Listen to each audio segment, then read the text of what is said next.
Raise your hand. Para is a prefix, and when we're in 95%, we learn about prefixes and suffixes, and it means along with. So I work along with the teachers, and I work along with the students. I'll have a duty in the morning, and I have a post, and I make sure that our little readers are getting to where they need to be in a safe way, and I'll just work with them in small groups or maybe individually. So some days it's really super rewarding. I mean, you see somebody struggling, whether they're having a hard time emotionally, they're having a hard time with academics, and you're there to help them and support them. And then other days it's just going around with your regular routine and nothing big happens, and that's okay too. Your role as a paraprofessional is you walk around, you make these connections with the kids, you're checking their work, you're looking for signs that either they're doing really well and you point that out, hey, you got that, that's awesome. That little boost just might make their day. The support of a paraprofessional, it allows some of these students to have a least restrictive classroom setting and education, and without that support they may not be able to reach that goal of graduation. So it's always a feel-good when that happens.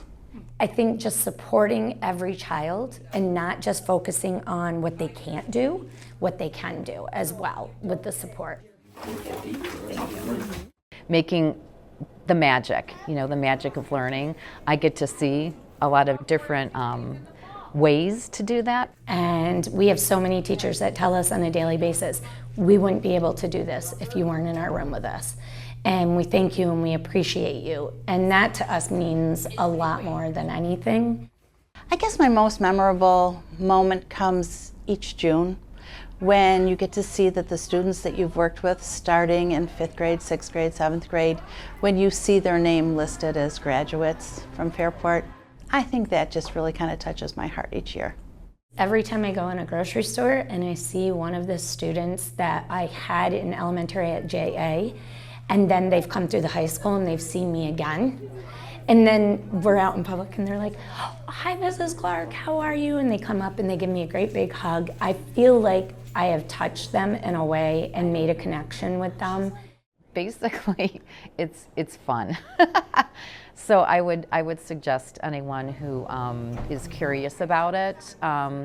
There's so many different roles. There's so many different buildings and age and grade levels that there's really something for everybody. And if you decide to do that and you decide to accept a position as a paraprofessional, do try to seek out any sort of training or classes that you can get along the way.